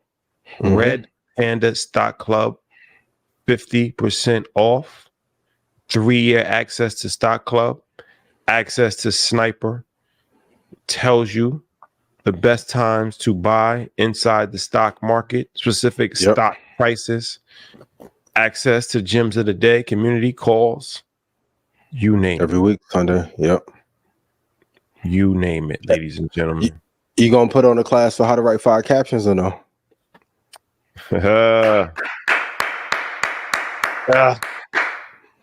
What can you do? All in the brain, man. Gotta be witty. Good. Gotta be witty. You gotta be witty at every turn. Yeah. All right. Is $1 million life-changing money? Is $1 million life-changing money? I would say yes, it is. Let's go to this clip real quick to give context. Okay. Is $1 million a lot of money to you? I still think $1 million is a lot of money. It's a lot of money. It is. And when people say a lot of money, I think they confuse it with life-changing money. Like a lot of times, it's also life-changing money. $1 million is life-changing money. It can be. It can be. No, it is. Not it can be. It is. Today in northern New Jersey, New York, $1 million is not life-changing money. Not at all. It's not. Not even It close. is. Yes, it is. $1 million would change my life, and I'm not poor. And there's plenty of people like Parks. Yeah. If I got an extra $1 million today, it would do something to my life. But I think when people say change your life, they mean like drastically change your life. If we gave you another $1 million today, if you already have one, I don't know, but if we gave you another $1 million today, it could buy you a house. That would change your life. Yeah. You get what I'm saying? But it wouldn't take you out of here. So I think that's what people mean when they say change your life. Yeah. Or life-changing money. All right. That's on the Joe Budden podcast where they debated if $1 million was life-changing money. I personally think it's life-changing money for sure. I mean, if you get $1 million, so it's all relative, right? Okay. If you get $1 million, if you're making $40,000 a year, right? And you get $1 million, and then what you're still making 40, like your income still stays the same. You just, let's say a life insurance policy, right? Let's say your parents died and your dad left you $1 million, right? Now you have $1 million life insurance policy. So now you're getting $1 million, right? But you didn't. It's not like your income increased, right? Okay. Yeah. So now you get $1 million. It's life changing in the regards of most of the time what somebody in that situation would do. You probably got debt. You probably got student loans, and you probably got some form of credit card debt, right? So let's say you probably have at least $150,000 in debt from student loans, credit card debt, even your car. So the first thing I would advise somebody to do it, and this is assuming you get it tax free. You pay off your debt, right? So now you got $850,000, right? Now you got $850,000. That's a win. So, okay, now 850, if you are making $40,000 a year, you probably still want to keep your expenses at a $40,000 level, right? So you buy a home, you would probably want to buy a home in cash. What price range? 250, 300? Well, it depends on where you are. But so what they were referring to in that clip is like if you live in northern New Jersey or New York, you're not gonna find a home for $250. No. You might be able to find a condo. You find a condo for like $400,000, something like that. So that you can go that route. But if you buy a home, it's gonna be different. Like $500,000 probably is a very modest home $500,000. So let's say you 400, let's say 400. So now you buy a home for 400 and you do that in cash, right? So now you got $450,000 left, right? And you're gonna do some stuff with it. You're gonna go on vacation. You're gonna do something with it. So let's say you're gonna do something. Let's say 50. Let's chug out 50. So now you got 400 left, right? 400. Now, if you listen to Market Mondays and you invest 400,000 into the market, 2 Tech 2 Index, you should grow. You grow over the course of time, not options and nothing, just regular, just stock market investing. Yep. And that 400 should, it's going to grow over the course of time, right? In 10 years, that 400 might be 900,000. That's 800, 900,000 in 10 years. So this is what I'm getting at. It is life changing because it did change your life. Mm-hmm. You got a home, right? You paid off your debt. You have a retirement account now where if you're disciplined, you're going to have over $1 million in the future. Easily. It's life changing no matter how you look at it. I think how they was looking at it, like, is it fuck the world, I'm leaving and I'm going to Tahiti. Yeah, it's not fuck you money, but yeah. No, it's not. It's not like, pack your bags and this shit is over. Now it can be, but that's not the average person. If you're a very educated person and you're very savvy, yeah, you could turn that million into 10 million and you could turn it to, but and make it work. Yep. On average, that's not going to be the average situation. So it's definitely life changing in that regard, but it's not like, because in that situation, that 40,000, they still will probably be working the same job. Absolutely. Yep. Because nothing that I outlined has passive income, right? I'm just doing from the average person how they're looking at it. So technically their life changed, but it didn't change, right? Because if you still was a gradual improvement.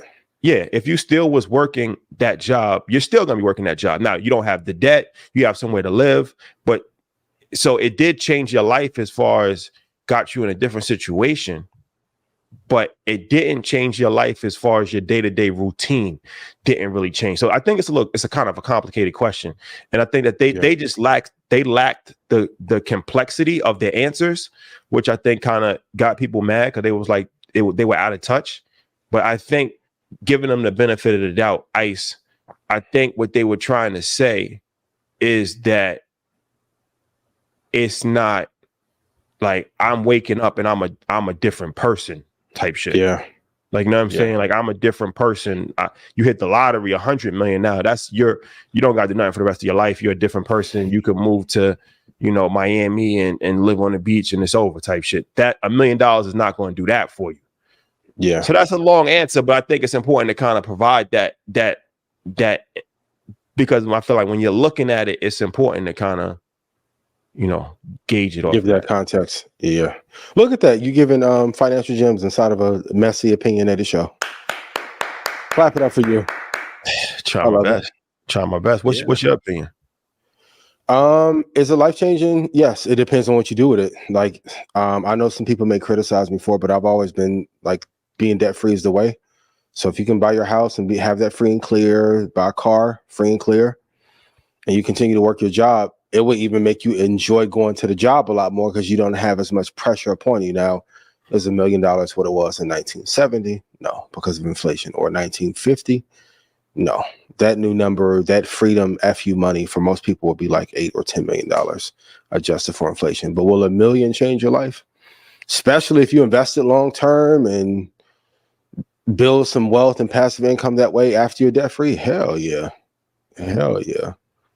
$1 million is still good. Like, we're not going to act like it's $15,000. Like, it's a lot. Even if you're in Jersey, put it into something long term, let it hold for 4 or 5 years. Quiz question. If you put $1 million into NVIDIA in 2022 through now, how much money would you have? It really depends on what you do with the capital, for sure. So, and if y'all have a free million sitting around, just give it to me, and then I'll show you how life-changing it can be. I'll run this shit up to 10 million in 2 years easy. So it's all about what you do with it. Facts. Yeah. Facts. Yeah. Okay. Okay. So let's go through this situation. Levels of wealth. Controversial. Always. Very controversial. Let's play this. Let's play this video. Poor, $0 to $500,000. Middle class, $500,000 to $2 million. Upper middle, $2 million to $4 million. Comfortable, $4 million to $10 million. Wealthy, $10 million to $30 million. Lesser rich, $30 million to $80 million. Comfortable rich, $80 million to $150 million. Rich, $150 million to $200 million. Seriously rich, $200 million to $400 million. Truly rich, $400 million to $800 million. Filthy rich, $800 million to $2 billion. Super rich, $2 billion plus dollars. Okay. So in that video, it says levels of wealth. Poor, 0 to 500,000. Middle class, 500 to 2 million. Upper middle class, 2 million to 4. Comfortable, 4 to 10. Wealthy, 10 to 30. Lesser rich, 30 to 80. Comfortable rich, 80 to 150. Rich, 150 to 200. Seriously rich, 200 to 400. Truly rich, 400 to 800. Filthy rich, 800 to 2 billion. Super rich, 2 billion plus. Okay. So go ahead. My first initial thought on this is that I feel like it's too many classes. Tiers. Yeah, because I feel like even the filthy rich, the super rich, I mean, let's just be honest, right? Like, I would have probably, I mean, once you hit a billion, you're like, let's just, I don't think that if you're worth $1 billion, well, I guess, yeah. But there are levels even inside of that class. There's a lot of fighting amongst them about who is one and who isn't. That's a fact. That's a fact. That's a fact. Yeah. That's a fact. I agree. For a list purpose, too many tiers. And I know some people had an issue. Poor 0 to 500,000. I just don't think if you have 500,000 that you're poor. This is net worth though? This isn't liquid. This is net. Yeah. Yeah, I don't think you're poor for 500 though. 500. 500. I don't think you're poor. Nope. No. But it goes back to what I was saying. 100K isn't as much as you thought it would be if you've ever got to that level. There's a reason why NBA player salaries are what they are. Like that 27 million, that's when you get to a place of freedom. And I know when I say that people like you out of touch, that I talk to thousands of people a year, I'm not out of touch. Like I was broke as hell for a good portion of my life. Like there are levels to, even if you make a certain amount of money, the number in which you feel comfortable is different. For example, Robert Smith, you guys have had multiple conversations with him. Does he still work like he hasn't made it or no? Yeah, he's it's out. Not because he's bored. Yeah. Punctual, did the interview incredibly early, didn't reschedule or overslept. I was drinking Douce. Can we do it at 12? Punctual. There's a reason why. Jensen works as hard as he does, and Tim Cook and Elon, despite some of his personal afflictions, still works hard every day. There are levels to this game. As inflation is ramping up, we don't know if there's Fed cuts, geopolitical wars. If we're talking about generational wealth, it's really hard to have generational wealth with just like $30,000 in assets. That's a fact. I mean, I agree with, the upper middle class, 2 million or 4 million. Mm-hmm. I agree with that. The comfortable 4 to 10, I agree with that. The wealthy 10 to 30. I agree with that. Lesser rich, I don't know. That lesser word just kind of, I don't know if the lesser is needed. I don't know if lesser is needed. I would just put rich. Yeah. But rich should probably be before wealthy. But semantics, whatever. Yeah.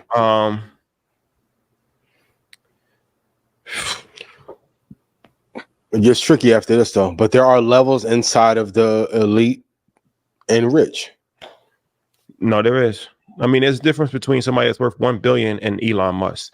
There's a difference. Yes. Yep. Eric Schmidt, who used to be CEO of Google, who he asked his interview to be taken down, worth 23 billion.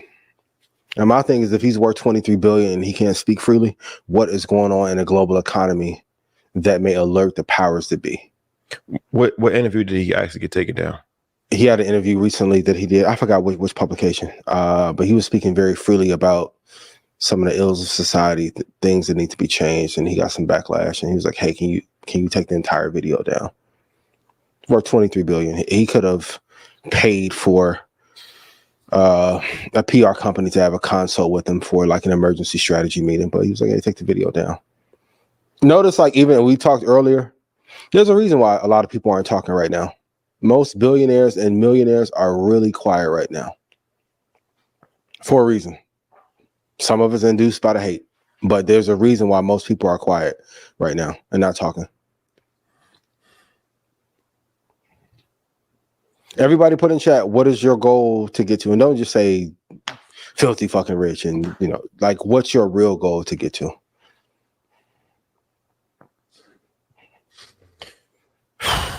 Okay. It's levels. Yeah, facts. Mm-hmm. Thanks. Okay. Okay.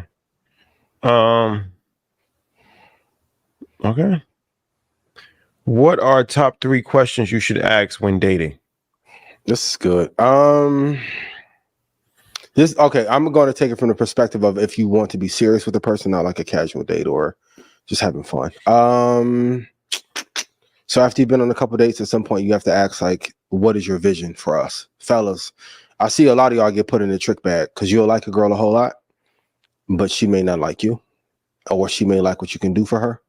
It's really important to ask people where they see you moving together and in business as well, to give you a framework for how far you think it can go. If a woman tells you, "Oh no, we can just see where it goes, vibe," and then she not fucking with you, bro. I don't care how she put it. Because when a woman like you, she's gonna have an idea. You're gonna be boosky or mouth stink or something. Well, I think if you quit acting crazy, man, you can be together. They're gonna express it. If a woman's not expressing something, she does not fuck with you. If you can have your pick, who would you date if nobody can tell you no? Now, fellas, don't flip over the motherfucking table when she tell you it ain't you. We're going to shake it up tonight. Y'all had a lot to say at InvestFest, and I'll be seeing some of y'all move around personally with damaged work stepped on, nonprofit. Okay. Ask your woman if you can pick anybody in the world to be with, and babe, come on. You don't gotta do this right now. It's gonna fuck up your whole steamed rice vibe and teriyaki chicken. And 3, what roadblocks do you think will stop us from having an amazing relationship?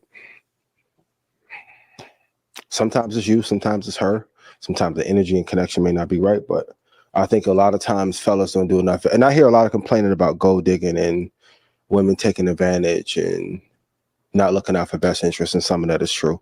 But a lot of y'all don't ask no questions to these women that you're dating or fucking casually that you end up catching feelings for, to figure out where you lay in her life. Sometimes you're just a bridge to help her get over her ex or buy time to get to who she really want. I know some of them sick too hearing this right now. So ask them 3 questions and you'll have a little bit of a better vibe and understanding for what place you may or space you hold in our life. But what do you think fellas should be asking women if they're dating? What should they ask them? To vet. You know me, I'm not really. I don't vet based off of questions. Everybody not as player as you, bro. I can only, you know what I'm saying? I can only get a game based off of to me, your actions is more important. So I'm very observant. I'm gonna observe you. That's a great point. I'm gonna see a little shit. I'm gonna see, okay, are you in it for clout? Are you trustworthy? Yep. Are you doing sneaky shit? How can you tell if they're in it for clout? I think that's a good point. Man, I mean, like you said before, right? If you meet somebody the first time and they trying to put you in their Instagram story, or they, you take them somewhere and they spend 3 hours doing a photo shoot of the place, like then they're not there to build with you. They're there for the experience for themselves, to host that experience, to have other people engaged with that experience, and to build what they have going on. And that happens all the time. So relationship hunting. Yep. Shit like that. Like, you know what I'm saying? Like, I would just tell people to that's something that you should be aware of. Like, you know what I mean? Like, if you see that happening, okay. Noted. Like, you know what I'm saying? Noted. So yeah, just little shit. Like, I feel like you just pick up little things and you just see a person, how they move. Yeah. See little shit. Like, you know what I'm saying? Like, okay, nah, this ain't right. This shit ain't right. Or if the conversation draw on the dinner, it's like, come on, man. Well, yeah, it gotta be compatible for sure. If you're not compatible as far as having a conversation or even physical attraction, right? I mean, let's be honest. You're not gonna be with somebody that you don't find attractive. Cut it short, my boy. Wrap this shit up for real. Cut it short, my boy. Gotta go. Over Cut with. it short, my boy. Yeah. I've been hearing a lot of y'all men complain. It's like, dog, you're not asking or you're not observing properly. And you're forcing. If you're leading with the, hey, let me take me out, let me do this, let me do this, let me do that. Bro, she don't rock with you. It is what it is. That's a fact. And then when you do catch the one, treat her right. So you end up in a Judge Mathis back. Shout to him. We've all been there. We all made mistakes. None of us. Shout out to Judge Mathis. Yes. Sure. You seen this Cam Newton interview with Dr. Bryant? I watched crazy. I watched the whole thing. Okay.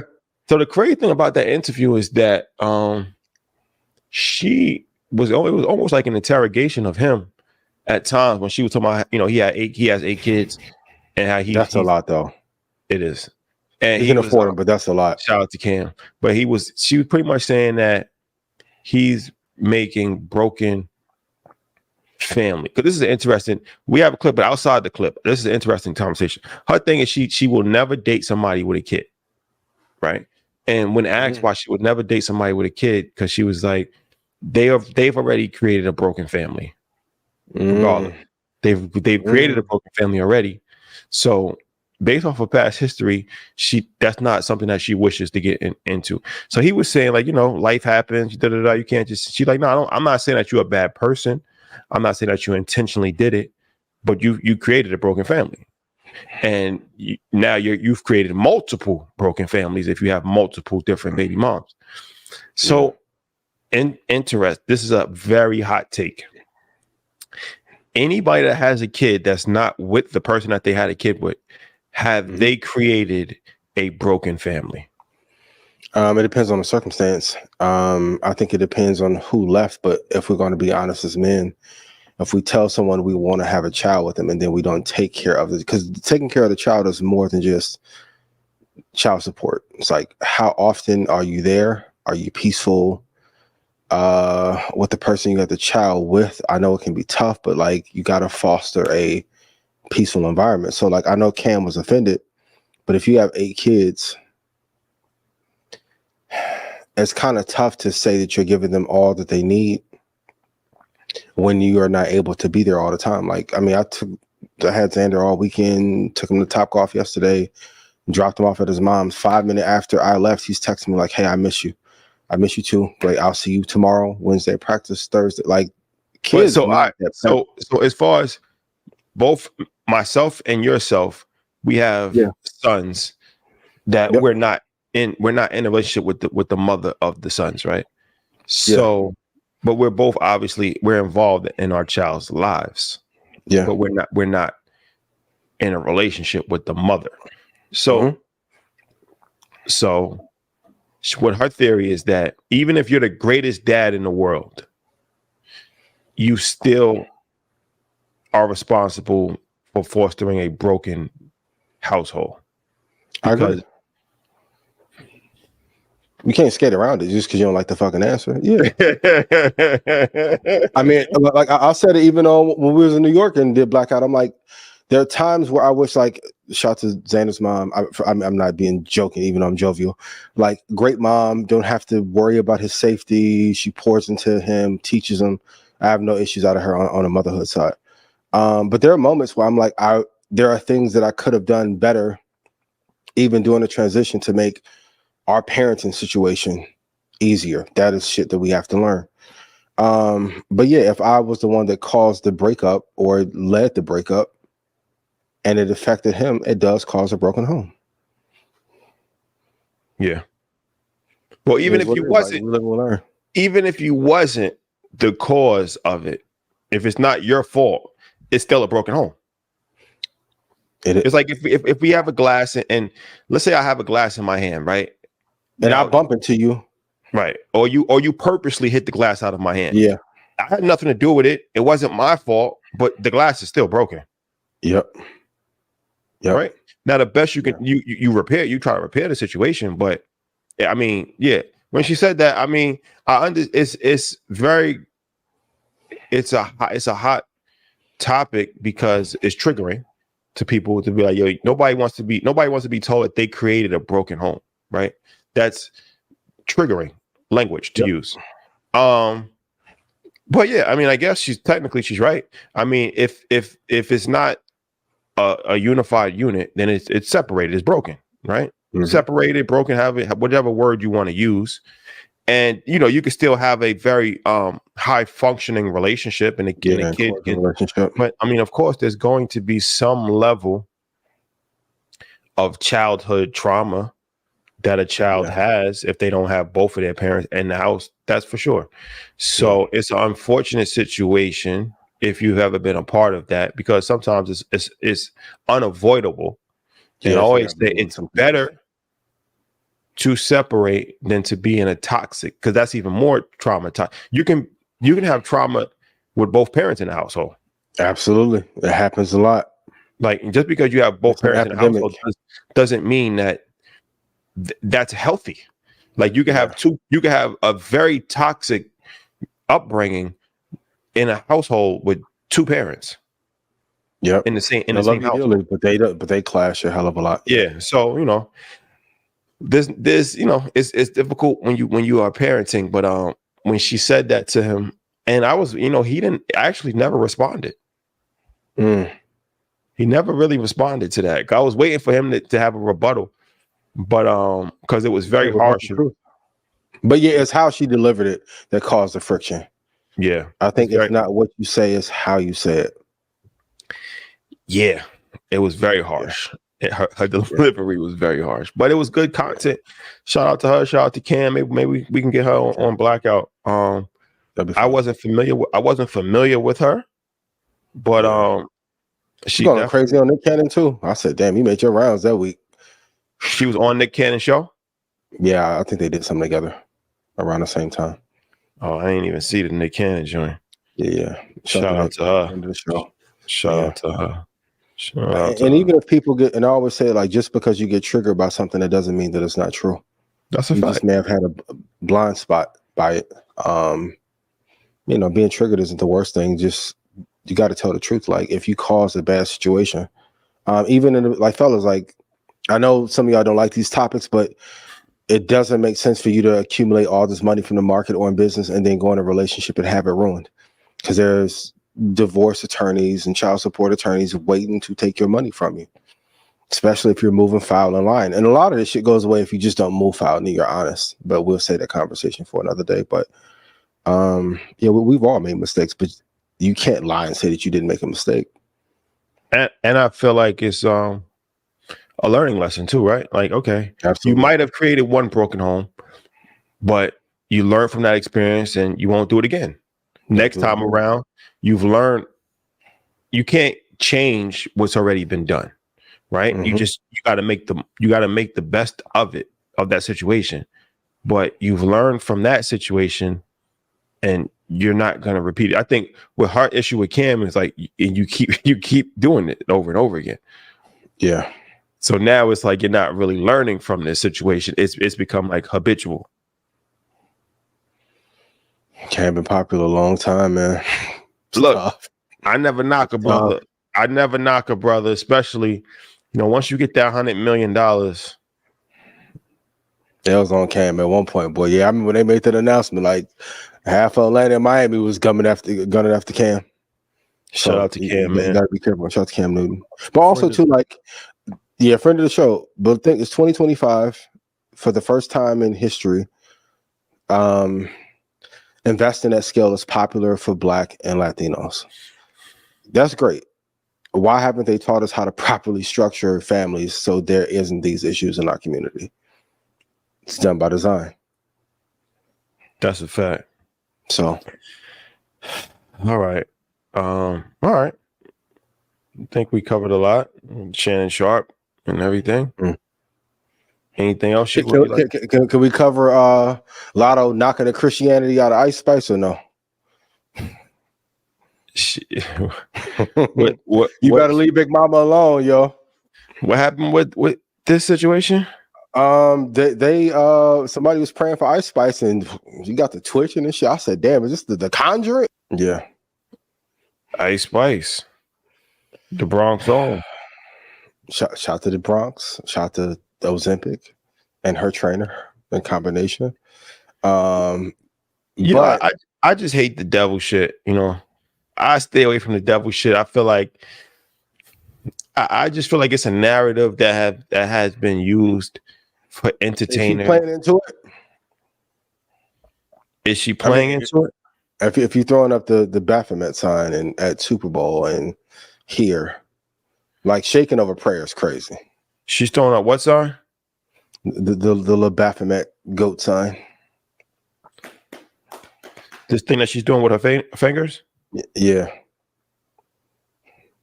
That ain't the I just got my nails done thing that they be doing on Instagram. You know what I mean?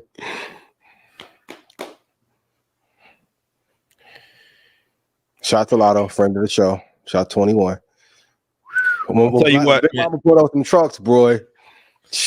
I just never met a devil worshiper. I don't know. I just feel like it's over it. I feel like one of these things, right? Like, I've never met somebody who's been a openly devil worshiper in my life. 40 years old. I've never met somebody that you meet. I'm sure a lot of people do all kinds of crazy shit behind closed doors. But I'm just saying, I've never met somebody who was open that I knew. I never knew somebody in public that was a devil worshiper. I just never knew that person. I've never knew anybody. So it's just crazy.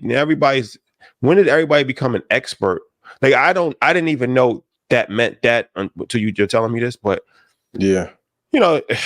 Everybody's got these expert degrees from YouTube on devil worshiping. It's like everything else, like the chessboard, this, that, the goat, and all this. I'm just like, come on, clip mine up real quick. Hold on. what Hov say? Y'all dwell on devil shit. A lot of people are obsessed with this devil shit. I'm not really. I don't fuck with the devil, me personally. So I'm not well versed into devil worshiping rituals per se, but I'm gonna give her the benefit of the doubt. She doesn't strike me as a devil worshiper. I don't think she's a devil worshiper. I don't think so. Some grace. But if you had to go get the devil to combat Lotto, you better get your motherfucking ass in the booth. She went to Catholic school. That may have changed her experience. Maybe, perhaps. Maybe. Hey. Perhaps. Shout out to CCO, the Vatican. Appreciate y'all. Love y'all dearly. Appreciate you. For real. Appreciate you. Thank you. I said with the Big Mama, for real. All that it's not even that puppy. Got Balenciaga on my booty. Girl, you gotta get your motherfucking ass in the booth and do something. Or gain weight. I think what she needs to do is just gain the weight back. Respectfully, I don't want to dwell on that too much because but I feel like a lot of the negative attention has been done to her for her weight loss, and that's hard, right? I mean, you got to think. Well, she's like 21 years old, something like that. 22. Yeah, she's damn near a kid. Like, you know what I mean? Like, you got to think, like, what kind of pressure is it to have millions of people critiquing you and everything that you're doing and judging you and looking at your body, like, you know, and that's why it's unfortunate, but it's like how you come in is how you come out. When you come in doing that, shaking your ass, doing all that, this is a lesson, right? For young ladies.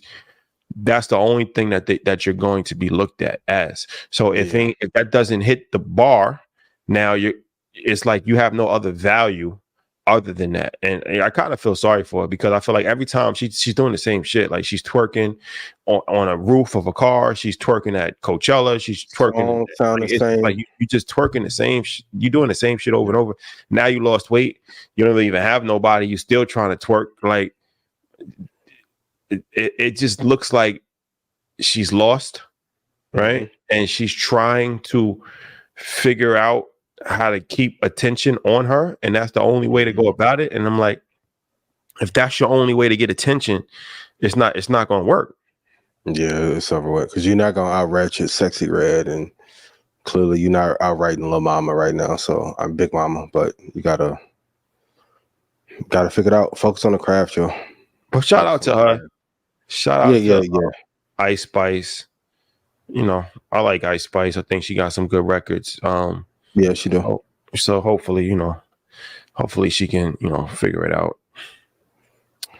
Don't sell your soul for the bag, yo. Be crazy to sell your soul and then Universal get the 80% of your money. Nasty work. Crazy. Nasty work. Gotta be witty, ladies and gentlemen. It's been real. Next week we have 50 Cent on Earn Your Leisure. That's gonna be a big one. It's gonna be a big one. Stay tuned. We got some, you know, other stuff that we're working on. You never know. Oh, you back in that mode. That one idea. Ooh. More bombs, pond, head top, because it's important. It's important. It's important. Gotcha. Bombs. Yeah. And once again, rest in peace to Fat Man Scoop, to the family. I love y'all. Rest in peace, my dog. I love you dearly. Thank you for all that you've done for us. Like, be honorable like Scoop. Happy birthday, Joe Budden. Happy birthday, DJ Envy. Scoop, after I talked to you about the Envy thing, Scoop was like, you my man, you got me in stocks, Envy got me in y'all cut all this bullshit out and y'all talk to each other. Call him like a man and apologize. I said, okay. I said, damn, okay. Right, Mexico. I said, let me call Rashawn. Happy birthday, for sure. Yeah. Happy birthday. Okay. There's no money in war unless you sell the arms. But everybody taking the beef angle. There's no money in war unless you sell the arms. Yeah. But everybody taking the beef angle until you get slapped like a bitch. Stop it. Make the hook. Lover boy vibes, you know what I mean? Stranger things have happened. Okay, we're staying peaceful, ladies and gentlemen. We don't condone violence. Nope. These are just jokes written by 85 South. Yep. DC Young Fly, Carlos, and Chico Bean. Big facts. Lover vibes. Te amo. Produced by Ryan. Shout out to the whole team over there. Chad. Big facts. Guys, man. Yeah. My mom told me, be on angel time, not on demon time. Gotta work it out. For sure. That's a good point. For sure. Yeah. For sure. Love the Anything losers. else you want to say? Love the losers. They're needed. It's an ecosystem. You need bottom feeders. You need bottom feeders. They're needed. Worms are needed in the ecosystem. The little fish at the bottom of the fish tank. Facts. Crabs. You know, shit like that. Yeah. Vultures. You're all important. You're all needed. You are needed. Gotta outwork the vultures. We love you. We love you more than you love yourselves. We're gonna talk about the black culture vultures one day, so maybe next week. For sure. Yep. For sure. Demons and vultures. Adam 22. I'll see you, my boy. Shout out to Whack 100, boy. I said, ooh, Adam, you didn't see that one coming. Ooh, give it a year. Whack gonna have that whole company.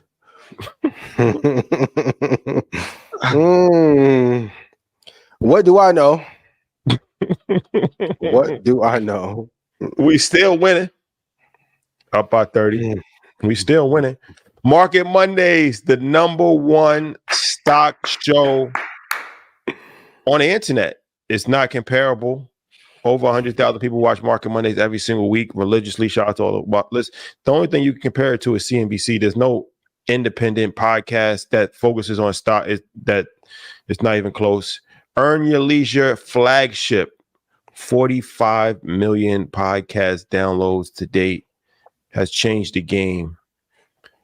Invest Fest, 20,000 people. One of the largest business events on planet Earth. Don't ask me, ask ChatGPT. Oh man, Royal Albert Hall. If you guys have not heard of that, one of the most prestigious venues in the world, sold out. Toronto sold out dates twice. World tour, first time in history for financial literacy. We did a world tour, touched 3 continents, including Africa. Shout out to Africa. Curriculum will be in New York City school districts this year. Over 45 schools looking to go nationwide. Book coming out in January, ladies and gentlemen. Already #1 on the pre-sale list. We still winning. By the way, there's other things I can never mention. Yeah, I got some little plans up my sleeve, but I'm gonna be cool. There's other things I can never mention because it's not. But inside of the hate, there's some truth. Is there anything that you think we could have done better as men, leaders of men, that we could have done better? I already told you. I already started doing the gatekeeping. Clip this up. There's a reason why certain people don't share information. We could have weeded out the suckers earlier. Yeah. You see a snake in the grass. Cut the grass. Cut the grass. You see a snake in the grass, you got to cut the grass. A snake will always be a snake. You can't be mad at anybody for snaking you if that's their nature. That's the fact. 100%. 100%. Mad at that. Cultural moments. Interviewed 10 billionaires. Cultural moments. $100,000 given away on stage. Let's see a video about that. $25,000 given away to a woman-led business. $25,000 given away in the vendor marketplace. Shout out to Bevel. If you can add up, that's $150,000 in one day. Given away to black business, support black business. Millions of dollars made inside the vendor marketplace. 0 commission. Let's talk about that. Zero commission. That means whatever the vendors y'all should have got a percentage. Yep. Whatever the vendors make, the vendors make. 0 commission. You know how many different events charge the vendors 25, 30% on top of the fee that they got to pay? Man, come on, man. You're talking about stimulating the economy. People have done nothing. Congratulations, you literally have done nothing. Everybody. That's for everybody across the board. All of you. You've done nothing. Never. You've never done anything. Nobody knows you. We interviewed the vice president. What have you done? Who you been with? Chain snatching, jive ass, mighty comb, mother. Go kick a freestyle, man. He'll kick a freestyle, man. You're a car thief at best. A car thief at best. Not a boss. You're not a boss. You got a boss. That's a fact. You're not a boss. Never. Never in life were you a boss. Sat down with Robert Smith. Legendary interview. Not a boss, bro. You're really not. Kathy Woods, Mike Novogratz, made history. Damon John interview. Classic. Tough. Steve Harvey interview. Classic. What can you do? What can you do? What can you do? Red Panda Rebellion. Let me get some pandas in chat. Yeah, Madison Square Garden. Do remember Apollo Theater. Market Monday sold out. We have Floyd and Don Peoples at Madison Square. Market Mondays, Madison Square Garden sold out. No, that's a fact. Shout out to Fat Man School for connecting that. Floyd and Don Peoples. If you tried to throw an event and you were giving away money, it would be difficult to get 50 people in any city. If you had $40, no, you gave. If you say, okay, if you come to this event and I'll give you $40 to come, it would be difficult to get 50 people. What are we talking about? 20,000 people. What are we talking about? 7,000 people. Venues that hold 4,500 people. 5,000 miles away. I know. Meditate, release. Yeah. It's not that they hate you. They don't love themselves, Rashad. See, I'm at my... See, and I ain't even been to the beach yet. I'm going to be on Zendaya vibes, Phil Jackson vibes as soon as I touch sand. Okay. And don't call me. Let that FOMO hit me. Don't call me. Don't call my phone. Stop it. Stop. Don't call me. Troy, take the call. Don't call Shout out to Troy for never responding to the BS ever. I'm like, get back this year. Yep. You got to choose violence sometimes. But with that being said, and I'm begging you, please, like, I'm getting tired of having to tell Pancho to chill.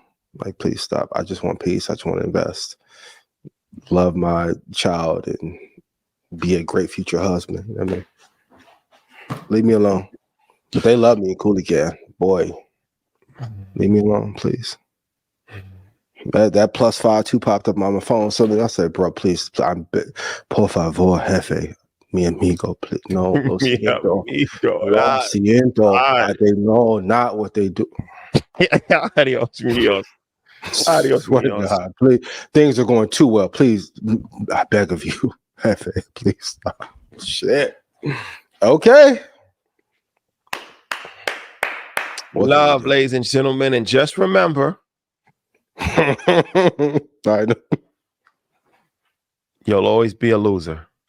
That's shout out to the winners in chat. I love y'all dearly. These are just jokes written by 85 South, Red Fox, and Martin Lawrence. Peace. Yeah, nothing but love. There we go. Love.